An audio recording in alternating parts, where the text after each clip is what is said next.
स्वागत है आपका न्यूज 18 जम्मू कश्मीर लद्दाख हिमाचल में। मैं हूं विशाल और आप देख रहे हैं prime debate India. Jammu Kashmir में ईडी यानी एनफोर्समेंट डायरेक्टोरेट ने कई जगहों पर छापे मारे हैं। एक रिपोर्ट के मुताबिक जम्मू कश्मीर पुलिस के साथ मिलकर 8 या 9 जगहों पर ईडी ने छापेमारी की कार्रवाई की है। ईडी के ये छापे जिनके घरों में पड़े हैं उनमें हुर्रियत के कई लोग शामिल हैं। आज पड़े छापों में प्रमुख हैं अनंतनाग में काजी यासिर के घर, अनंतनाग में ही मोहम्मद इकबाल ख्वाजा के घर पर भी छापे पड़े और श्रीनगर में जम्मू कश्मीर सॉल्वेशन मूवमेंट के अध्यक्ष जफर भट्ट के घर पर भी छापे पड़े। दरअसल रिपोर्ट्स के मुताबिक जुलाई 2020 में काउंटर इंटेलिजेंस कश्मीर ने, जो अब SIA है, उसने एक केस दर्ज किया था। इस केस में इल्जाम यह था कि हुर्रियत के कुछ नेता और शिक्षा से जुड़ी कुछ संस्थाओं की मिली भगत से कश्मीरी छात्रों के लिए पाकिस्तान में मेडिकल सीटें बेची जा रही हैं। खबरों के मुताबिक केस दर्ज होने के बाद कुछ लोगों को अगस्त महीने में गिरफ्तार किया गया था, जिनमें मोहम्मद अकबर भट्ट उर्फ जफर भट्ट, पटन की फातिमा शाह, अल्ताफ अहमद भट्ट जो फिलहाल पाकिस्तान में रहते हैं, काजी यासिर, सुलकोट कुपवाड़ा के मोहम्मद अब्दुल्ला शाह, शंगास अनंतनाग के सब्जार अहमद शेख और सुलकोट के ही मंजूर अहमद शाह, ऐसे कुछ लोगों के नाम शामिल थे जिन्हें गिरफ्तार किया गया और अनंतनाग के मोहम्मद इकबाल मीर के नाम भी शामिल हैं। अब जो रिपोर्ट से पता चल रहा है उसके मुताबिक इन्हीं लोगों ने पूछताछ में कई दीगर लोगों के नामों का खुलासा किया था। और उसके बाद आज ईडी ने यानी एनफोर्समेंट डायरेक्टोरेट यानी कह लें कि प्रवर्तन निदेशालय ने आज 3 खास ऐसे जगहों पर छापेमारी की है जिनका हमने नाम आपको बताया। तो अब सवाल ये पैदा होता है कि ये जो पूरा नेटवर्क है ये कैसे चल रहा था, क्यों चल रहा था, इसके पीछे का उद्देश्य क्या था, और अगर ये सीटें बेची जा रही थी तो इसका मतलब है कि काफी बड़े पैमाने पर एक बड़ा अमाउंट आता होगा। उस अमाउंट का, उस पैसों का क्या होता था, और जिन लोगों के घरों पर भी छापेमारी की गई है, मजीद जो है सबूत खंगालने के लिए अगर ये तमाम चीजें सही साबित होती हैं, अब जो इसके बाद आगे कानूनी प्रक्रिया जो आगे बढ़ती है तो इससे संदेश क्या जाता है, ऐसे कई सवाल हैं जिसका जवाब ढूंढने की कोशिश करेंगे। हमारे साथ एक खास मेहमानों का पैनल होगा, आप बने रहे हमारे साथ अगले आधे घंटे तक।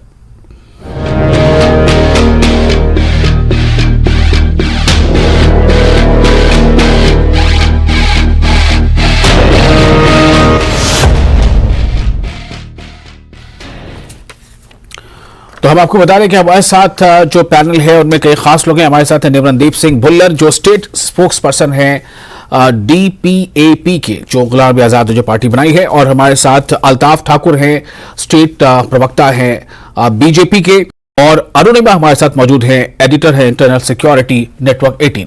आप सभी लोगों का बहुत बहुत स्वागत है। मैं सबसे पहले अरुणिमा आपके पास आऊंगा इस मामले को थोड़ा और डिटेल में समझने के लिए कि दरअसल ये मामला पूरा का पूरा है क्या, और क्यों इस बात को कि कहीं की सीटें अगर बेची जा रही हैं या कहीं का कोई छात्र यानी जम्मू कश्मीर कोई छात्र पाकिस्तान में MBBS की सीटें उसको बेची जाती हैं, वो वहां जाकर पढ़ता है, तो इसका मतलब क्या है, और क्यों इसे मतलब इस तरह से देखा जा रहा है कि ये गलत कार्रवाई है, ये देश के खिलाफ कहीं ना कहीं ये कार्रवाई है। इस पूरे मामले को आप जरा समझा दें। नेशनल इन्वेस्टिगेशन एजेंसी ने जब टेरर फाइनेंसिंग वाला इन्वेस्टिगेशन शुरू किया था, जिसमें चार्जशीट भी फाइल हुआ है, उस दौरान हुर्रियत का रोल सामने आया और तभी ये लीड मिली कि हुर्रियत को इस बात के लिए भी पैसे मिल रहे हैं कि वो पाकिस्तान के जो मेडिकल कॉलेजेस हैं उनमें सीट्स बेच रहे हैं। NIA ने तब इस पर अलग से कार्रवाई शुरू की, अलग से FIR हुआ और पिछले साल इस पे चार्जशीट भी की NIA ने। उस पर क्या बात सामने आई कि 15 से 20 लाख रुपए पर सीट पाकिस्तान के MBBS कॉलेजेस में हुर्रियत के नेता बेच रहे थे। इसके लिए वो एक quote unquote fake talent search कराते थे। हुर्रियत का जो ऑफिस है पाकिस्तान के साथ जुड़ा हुआ, वहां वो इन स्टूडेंट्स को लेकर जाते थे और उनको ये इंप्रेशन देते थे कि ये टैलेंट सर्च है, जबकि ये सिर्फ एक कवर अप था। NIA के द्वारा जो चार्जशीट है उसमें कहा गया कि ये सिर्फ एक कवर अप था ताकि उन स्टूडेंट्स को लगे कि हाँ वो जेन्युइन रूट से जा रहे हैं। उस इन्वेस्टिगेशन में ये भी पाया गया कि हुर्रियत जिन लोगों का नाम रेकमेंड करती थी पाकिस्तानी एडमिनिस्ट्रेशन को, मेडिकल कॉलेज की अथॉरिटीज को, उनमें से ज्यादातर मारे गए आतंकवादियों के बच्चे या उनके परिवार से जुड़े हुए लोगों के नाम होते थे। तो इसलिए नेशनल सिक्योरिटी का सवाल आया कि एक तो ये जो 15 से 20 लाख रुपए पर सीट आ रहा है, इस पैसे का क्या हो रहा है। एनआईए का सस्पेशन था कि इस पैसे को फिर सैबोटाज की एक्टिविटीज के लिए यूज किया जा रहा है। उन्होंने आरोप लगाया हुर्रियत पे कि इस पैसे से स्टोन पेल्टर्स को पैसे दिए जा रहे हैं, स्कूल्स जो बर्न डाउन हुए थे उस दौरान उसके लिए पैसे दिए जा रहे हैं, जो भी लॉजिस्टिकल अरेंजमेंट ओवरग्राउंड वर्कर्स के लिए करने होते हैं, जो आतंकवादियों को सपोर्ट करते हैं, ये सारा पैसा उसके लिए यूटिलाइज हो रहा है। अब जो इन्फोर्समेंट डायरेक्टरेट की कार्रवाई शुरू हुई है उसको आप स्टेप 2 मान सकते हैं कि जो मनी लॉन्ड्रिंग का चार्ज है कि ये सारा का सारा पैसा लाखों करोड़ों में, अगर आप 15 सीट 20 सीट हर साल भी मानकर चले तो ओवर द ईयर्स आप सोच सकते हैं कि कितना बड़ा कॉर्पस 20 लाख पर सीट के हिसाब से बन गया होगा। तो आखिर कॉर्पस का हुआ क्या हुआ इस पैसे का? इन्फोर्समेंट डायरेक्टरेट का अंदाजा है कि इसको हवाला के जरिए रीरूट किया गया और वही अभी इन्वेस्टिगेशन हो रही है। जी, अरुणिमा ने इससे बहुत सारी चीजें ऐड की हैं ताकि हमें समझने में थोड़ी और आसानी हो जाए, लेकिन इसका कुछ और पहलू भी हो सकता है। क्या है वो पहलू और किस तरह से जो पॉलिटिकल पार्टीज हैं जम्मू कश्मीर में उसके जो रिप्रेजेंटेटिव हमारे साथ मौजूद है वो कैसे देखते हैं? हमारे साथ डीपीएपी के प्रवक्ता है और बीजेपी के प्रवक्ता है। हमारी कोशिश है कि नेशनल कॉन्फ्रेंस या पीडीपी से भी हम किसी को जोड़ें, हम कोशिश कर रहे हैं। निमरनदीप सिंह जी, पहले मैं आपके पास आता हूं, आप प्रवक्ता है डीपीएपी के, इस पूरे विषय को कैसे देखा जाए? क्या जो कहानी सामने आ रही है, जो लिंक, जो उद्देश्य और जो एक नेटवर्क सामने दिख रहा है, ये बिल्कुल वैसा ही है या इसके पीछे कुछ और मामला भी है? ऐसा सबसे पहले मैं आपको सभी को नमस्कार आदाब कहना चाहूंगा। ये जो मामला जो सामने आया है ये कोई पहली बार कोई ऐसा मामला नहीं है जो सामने आया है। अगर आपको मैं याद कराऊं, जब गुलाम नबी आजाद साहब का टाइम था, जब वो मुख्यमंत्री थे, तो उन दिनों में भी अगर आपको याद होगा कि ये जो सेपरेटिस्ट थे उनको किस तरीके से जो सरकार उनको आड़े हाथों लेती थी और उनको दबा कर रखा हुआ था, ऐसी गतिविधियों को रोक कर रखा हुआ था। हाँ, अगर आज के टाइम पर जो ईडी ने ये जो अभी किया है, जो रिसेंटली जो रेड्स की हैं, और इनमें अगर जो लोग देश के खिलाफ जो लोग कोई भी कार्रवाई काम करते पाए जाते हैं, एंटी नेशनल लोग हैं, उनके खिलाफ कार्रवाई जरूर होनी चाहिए, क्योंकि डीपीएपी का जो स्टैंड है वो क्लियर है। देश के किसी भी किस्म से देश की जो है सिक्योरिटी के साथ हम कभी भी कॉम्प्रोमाइज नहीं करेगी डीपीएपी। जहां तक बात है जम्मू कश्मीर के नौजवानों की, कहीं ना कहीं आप देखें, अगर ये जो सब घटनाक्रम हो रहा है, इसमें कहीं ना कहीं जम्मू कश्मीर के जो नौजवान हैं उसके साथ ये धोखा हो रहा है। जो लोग इसमें इन्वॉल्व हैं उनके खिलाफ कड़ी कार्रवाई करनी चाहिए और ऐसे लोगों के ऊपर सख्त जो है मतलब हथकंड जो भी क्या कहते हैं आप, कार्रवाई होनी चाहिए इनके ऊपर। जी, अल्ताफ ठाकुर जी हमारे साथ मौजूद है, बीजेपी के प्रवक्ता है। अल्ताफ ठाकुर जी, आपके पास मेरा सवाल ये होगा कि अगर ये सब कुछ बहुत पहले से चलता रहा था, अभी डीपीएपी के जो प्रवक्ता वो भी कह रहे हैं कि ये पहले से होता आ रहा है, तो इसके पहले यानी आज अगर ईडी ने यहां तक वो कदम बढ़ाया कि वो अब कार्रवाई कर रही है, इन्वेस्टिगेशन हो रही है, तो इसका मतलब है कि ये सिलसिला पहले चलता रहा था। क्या अभी से पहले के सरकारों ने भी एक तरह से इस पर आंखें जो है मूंद रखी थी? क्या वजह रही थी, क्यों ये सब चीजें फलती फूलती रही थी, और क्यों ये हो रहा था कि सीटें बेची जा रही थी, यहां के बच्चों को वहां भेजा जा रहा था? विशाल, जहां आप देखते हैं कि 25 जो 33 ईयर्स आतंकवाद के जम्मू कश्मीर में रहे हैं, और उसमें जो देखा गया है कि दो तरफ से ये हमेशा दो तरफ से ये काम करते थे। एक, आप पहले इस चीज को देखने की जरूरत है कि वो जो बच्चे जो पाकिस्तान जा रहे थे, जो पाकिस्तान में एमबीबीएस की ट्रेनिंग कर रहे थे, वो बच्चे कौन थे, और दूसरी बात है कि उनको भेजना कौन था, और तीसरी जो अहम इसमें बात है कि जो यहां की प्रीवियस गवर्नमेंट्स रही है उन्होंने इसके खिलाफ कभी एक्शन क्यों नहीं लिए। देखिए, सबसे पहली बात का मैं आपको जवाब दे दूं कि 370 रहते हुए इन चीजों पे कदम लगाना पॉसिबल नहीं थी। और आपको पता है कि यहां के रीजनल पार्टीज जिनके दिल में पाकिस्तान प्रेम है, स्टोन पेल्टर्स के लिए उनके दिल में प्यार है, 370 इस मामले में कहां आड़े आ रहा था? इसी 370 इस मामले में कहां आड़े आ रहा था?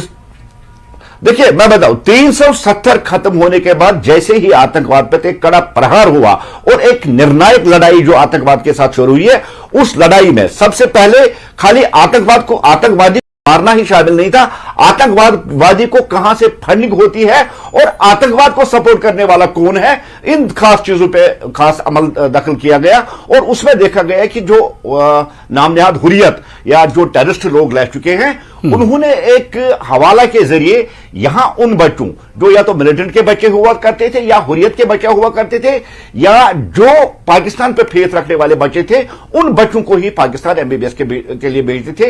एक तरीके से उनको फायदा पहुंचाने की कोशिश कर रहे थे। और दूसरा एंगल आप अगर इसको देखेंगे, फायदा मतलब किस तरह का फायदा, किस तरह का फायदा, किसे फायदा, किस तरह का फायदा? देखिए एमबीबीएस, मैं आपको बताता हूं, जहां बहुत बड़ी साजिश कश्मीर के साथ अभी तक हुई है कि आप देखिए जिन स्कूलों में इनके बच्चे पढ़ते थे, कॉन्वेंट हो, बिस्को हो, जो बड़े बड़े स्कूल है, उनको कभी हाथ नहीं लगाया गया। लेकिन जहां तक एक आम जो गवर्नमेंट स्कूल है, उन स्कूलों को जलाया गया। यह एक नीति के तहत यहां किया गया था और इसी नीति को आगे चलाते हुए अपने बच्चों को डॉक्टर, अपने बच्चों को इंजीनियर बनाने के लिए पाकिस्तान भेजते थे। और यहां का जो गरीब बच्चा था, जो गरीब मां बाप का बच्चा था, उसके हाथ में या तो गन दिया जाता था या उसके हाथ में नशे वाली कोई चीज दी जाती थी या उसके हाथ में पत्थर दिया जाता। आपने सवाल किया कि किस तरीके से फायदा मिला। देखिए, आतंकवादी के बच्चे को, हुर्रियत वाले के बच्चे को डॉक्टर बनाने के लिए पाकिस्तान भेजते थे और यहां के आम जो कश्मीरी था उसके हाथ में पत्थर और उसके हाथ में गन दिया जाता। एक तो इस तरीके से फायदा उनको पहुंचा। दूसरा फायदा, जो उनसे पैसा लिया जाता था, वो पैसा या तो स्टोन पैलेटिंग के लिए या उस आतंकवादी को दिया जाता था। एक दूसरे तरीके से उस आतंकवादी और उस स्टोन पैलेटर को वो फायदा पहुंचा देते। ये एक सोची समझी साजिश जो पिछले 33 साल से यहां चल रही थी, इसके बहुत पहलू देखिए। आज जो ईडी ने एक्शन की, आप उनमें देखिए, काजी यासिर बहुत बड़ा आतंकवादी था, नामनिहाद हुर्रियत का अपने आप मैं आपको थोड़ा रोकना चाहूंगा। मैं इस बारे में थोड़ा अरुणिमा से और बातचीत करना चाहता हूं। अरुणिमा, दो बातें सामने आ रही हैं। खुद बीजेपी के प्रवक्ता ये कह रहे हैं कि ये इस तरह का ये जो पूरा साइकिल है, ये तकरीबन 30-35 सालों से चला आ रहा था। इसका मतलब ये है कि जो जिसकी भी सरकारें रही हैं, उन सरकारों ने अपना वो रोल अदा नहीं किया जो उन्हें करना चाहिए था, जहां तक जम्मू कश्मीर की सुरक्षा और सिक्योरिटी को लेकर मामला है। दूसरी बात यह है कि इसमें क्या इस इशू को कहीं ना कहीं लोगों ने इस तरह से देखा कि भाई कोर्सेज उन्हें कराए जा रहे हैं जिनके घर में कोई मारा गया है, और कई बार लोग ये बात भी कह देते हैं कि वो मारा तो गया लेकिन वो सही था, वो गलत था। तो क्या ये इस तरह का इशू था, इसलिए शायद लोगों की जुबान थी और इसलिए शायद पॉलिटिकल पार्टीज जो है इस पर सीधे तौर पर एक्शन लेने में थोड़ा वो घबराते थे? देखिए, इसको मैं दो पार्ट पे इसका जवाब देती हूँ। सेकेंड पार्ट को पहले आंसर करती हूँ। हुर्रियत कॉन्फ्रेंस हो या जो कश्मीर के आवाम हो जिन पर हुर्रियत का इन्फ्लुएंस था, उन सबको ये पिक्चर दिया गया था कि जो लोग मारे जा रहे हैं वो आतंकवादी नहीं है, वो मार्टियर्स टू द कॉज हैं। कॉज क्या था? कश्मीर की आजादी, या कश्मीरी जो सोचते हैं भारत के बारे में, उस सोच के लिए, उस कॉज के लिए उनको मार्टियर हुर्रियत पेंट करती थी। इसका पब्लिक सपोर्ट नहीं था। ये गवर्नमेंट ऑफ इंडिया बार बार कह रही है कि अगर आप देखें, जब 370 हटा है या जब से 335A हटा है, तब से स्टोन पेल्टिंग बंद हो गई है। और उसी के दौरान ये जो टेरर फाइनेंसिंग वाला केस था एनआईए का, जिसमें हुर्रियत पर बहुत भारी क्रैकडाउन हुआ, उनके ज्यादातर लोग या तो जेल चले गए या उनके खिलाफ दूसरे तरीके के एक्शंस हुए ताकि उनकी फाइनेंसिंग रुक जाए। तो उससे हुआ ये कि जो पिक्चर पोर्ट्रे किया जा रहा था कि पूरी लड़ाई टेररिज्म नहीं है, ये लड़ाई है एक कॉज के लिए, उस पे करंट गवर्नमेंट ने क्लैम्प डाउन किया है। पिछली सरकारों ने क्यों नहीं किया, पिछली एजेंसीज ने क्यों नहीं किया? क्या उनके पास प्रूफ नहीं था? प्रूफ सबके पास था, लेकिन अप्रोच अलग था। इस गवर्नमेंट का अप्रोच बहुत क्लियर है कि हम आतंकवादियों के लिए, आतंकवाद के समर्थकों के लिए हमारे पास कोई सिंपैथी नहीं है, and it's an all out war. जो भी आतंकवाद को किसी भी तरीके से जस्टिफाई करता है या समर्थन देता है, उनके खिलाफ भारत सरकार ने ऑल आउट वॉर छेड़ रखी है। ये पहले के अप्रोच से थोड़ा अलग है। पहले हुर्रियत कॉन्फ्रेंस के लोगों को दिल्ली बुलाया जाता था, बातचीत होती थी, पाकिस्तान हाई कमीशन भी वो जाते थे, अक्रॉस द एलओसी भी उनको जाने की परमिशन मिलती है। अब ये सब नहीं होता, तो भारत सरकार ने एक नया चैप्टर शुरू किया है। अब उसका ग्राउंड पे समर्थन है नहीं है, ये तो हमें चुनाव के बाद ही पता चलेगा, क्योंकि डेमोक्रेसी में ballot is the best way for a common man to speak. वो बता पाएंगे कि इस पॉलिसी का समर्थन है या नहीं है। लेकिन भारत सरकार और भारत सरकार के नुमाइंदे बिल्कुल कन्विंस्ड हैं कि हुर्रियत एक फेक नैरेटिव चला रही थी। उस फेक नैरेटिव को स्टॉप करना बहुत जरूरी था, और वो स्टॉप इसी तरीके से हुआ है। उनके खिलाफ एनआईए का केस उनके खिलाफ एसआईए का केस और ऑफ इन्फोर्समेंट डायरेक्टरेट का केस, जिसमें उनका जो फाइनेंसिंग है, जो पैसा वो आ रहा है, उस पर वार किया जा रहा है। चलिए एक छोटा सा यहां पर ब्रेक ले लेते हैं। ब्रेक के बाद कुछ अहम सवाल और है जिसका जवाब तलाशने की कोशिश करेंगे कि उस नैरेटिव को किस हद तक तोड़ा जा चुका है जिसे फेक नैरेटिव कहा जा रहा है, और क्या ऐसा तो नहीं है कि वो नैरेटिव टूट रहा है, कमजोर हो रहा है, या फिर ये कि उस नैरेटिव में कुछ लचीलापन आ गया है जो कभी दबता है कभी उठता है। एक छोटा सा ब्रेक, चल हाजिर होंगे।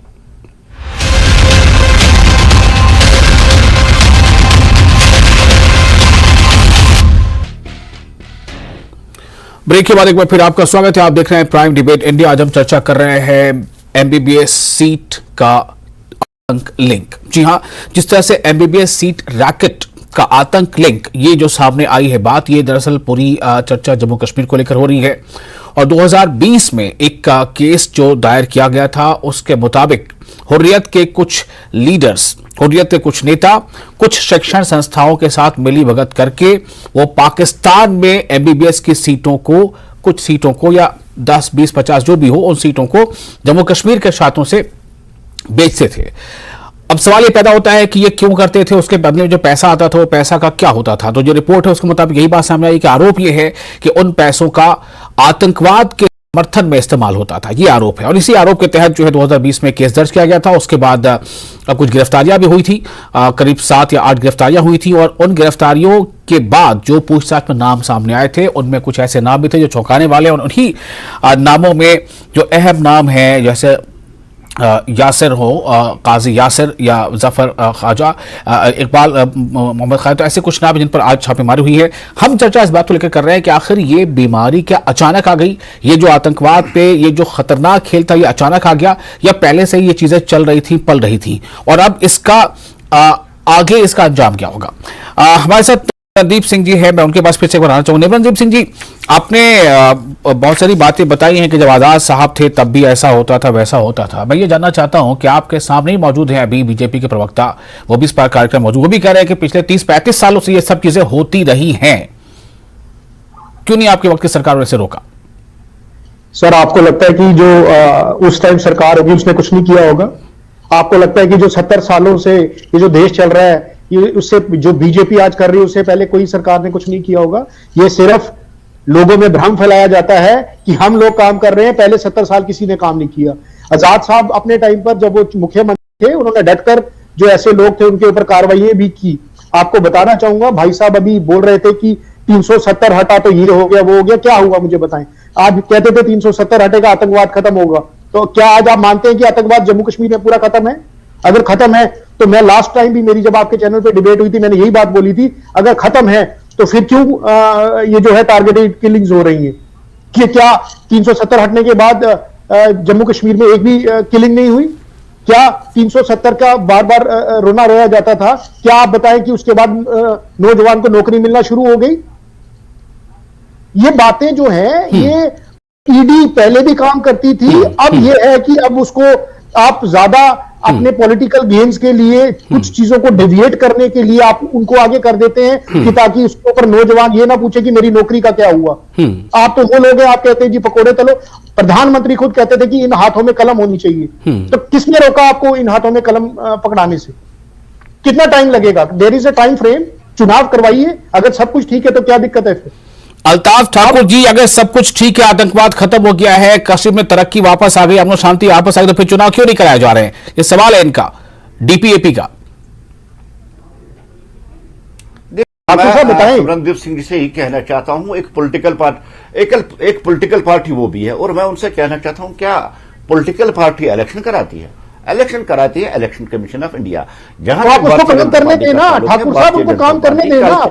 कल के बदले आज ही इलेक्शन चाहती है। और जहां तक उसने कहा बदला क्या है, मैं उसको कहता हूं बदला क्या है। कश्मीर में रहा हूं, कश्मीर में पला हूं, कश्मीर में बड़ा हूं, और जब ये मिलिटेंसी शुरू हुई, मैं मैट्रिक में था, और आज मैं आपको बताता हूं कश्मीर का बदला क्या। कश्मीर में बदला 2016 में जब पुलिस वालों को रास्ते पर रोक के उनके कार्ड चेक किए जाते थे, वो कश्मीर बदला है। कश्मीर स्टोन बेल्टिंग बंद हो गई है, कश्मीर बदला है, पाकिस्तान के झंडे खत्म हो गए हैं, कश्मीर